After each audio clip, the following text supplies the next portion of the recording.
gambaran dari line charts indeks harga saham gabungan kita secara intraday. Anda lihat tadi di 1,8, 1,9 sekarang sudah ada di 2,41. Memang ini saat-saat yang banyak bikin kita sedikit menahan nafas di awal perdagangan 2,48%. Fix dengan demikian IHSG kita masih koreksi dan koreksinya masih dalam karena sudah ada di atas 2%, 4.573. Untuk level supportnya tadi dari Jansen Nasrial di 4.200 hingga 4.400. Apa saja ini spillover yang akan berpengaruh ke pergerakan pasar kita? Kami mencoba menghubungi pengamat yang kompeten untuk menjelaskan apa saja yang tengah terjadi, fenomena yang terkait dengan pergerakan pasar kita. Rupiah kita pun juga dekat sekali ke level 15.000 di pasar spot, terpantau rupiah kita di 14.985. Kalau kita lihat dari NDF dan juga DNDF-nya, rupiah kita pun juga sudah mengarah dekat ke 15.000. Tadi baru saja kita sampaikan juga pergerakan dari indeks sektor finansial. Dan saat ini saya sudah tersambung melalui line phone bersama Tubagus Faras, Head of Investment dari Afris Asset Management. Mas Tubagus Faras, seperti biasa ini sudah nature IHSG kita dibuka langsung koreksinya tinggi dan bertambah. Sekarang di 2,81%, Mas Tubagus dekat ke 3%. Hari ini apa yang perlu kita antisipasi dari perspektif Anda?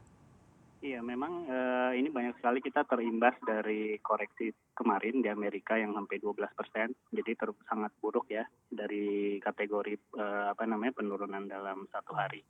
Tapi kalau misalnya kita lihat sebenarnya dari indeks saham kita, secara valuasi itu sudah sangat depressed. Jadi artinya kalau kita lihat sekarang price earnings ratio udah trailing ke belakang hanya 14 kali. Itu udah 2 standar deviasi di bawah historicalnya.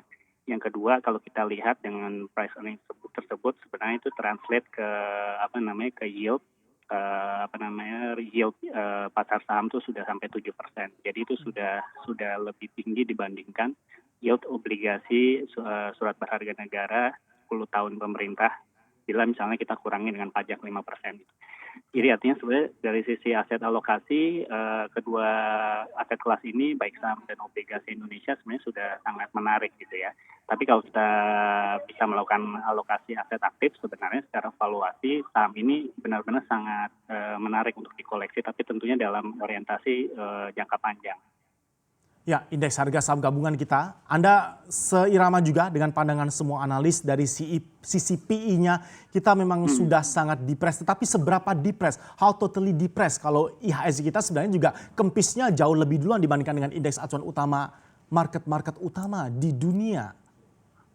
Iya betul, memang sih kalau kita sebenarnya agak terbantu begini karena beberapa tahun sebelumnya kita udah net flow asingnya sudah cukup besar. Jadi ownership asing di pasar saham Indonesia sebenarnya juga sudah low gitu. Jadi ketika ada koreksi sekarang tekanannya mungkin dibandingkan negara lain yang sebelumnya banyak inflow asing, kita relatif lebih rendah.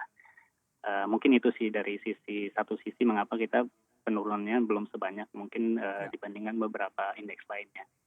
Kemudian pertanyaan yang sering kita ajukan juga Mas Tubagus di tengah fenomena market saat ini adalah kalaupun saatnya untuk masuk ke market, ini masihkah relevan untuk bisa kita sarankan? Karena kita sendiri juga masih meraba-raba bottomingnya ada di mana. Karena sepertinya the worst is yet to come untuk IHSG kita sekalipun. Meskipun Anda juga katakan semuanya mengamini bahwa dari sisi PI kita sudah sangat depressed, bahkan sangat murah. Betul. Jadi sebenarnya kalau memang kita mau tahu bottomnya kapan tuh tidak akan pernah bisa. Jadi tidak akan pernah ada yang bisa prediksi.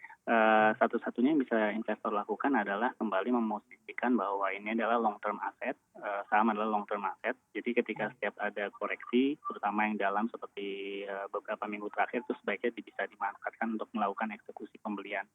Tapi kita juga mesti lihat juga kalau misalnya kita mengasumsikan dalam 2 bulan gitu ya, 2 bulan mungkin belum bottom gitu atau belum rebound, ya kita memposisikan pembelian dalam 2 bulan ke depan mesti kita atur gitu. Misalnya kita hanya membeli 0,1% gitu dari portofolio per hari, artinya kan dalam 2 bulan ya itu berarti kita baru menambah 4% bobot gitu ya. Nah seperti itu sih, maksudnya tiap investor harus bisa mencoba menghitung sendiri dari bobot cash yang masih ada, kemudian dia mau misalnya meningkatkan dalam 2 bulan dalam 5%, ya berarti sekitar tadi 0,1% per hari dia harus melakukan pembelian saham, dengan itu dia masih ada spare cash lagi gitu.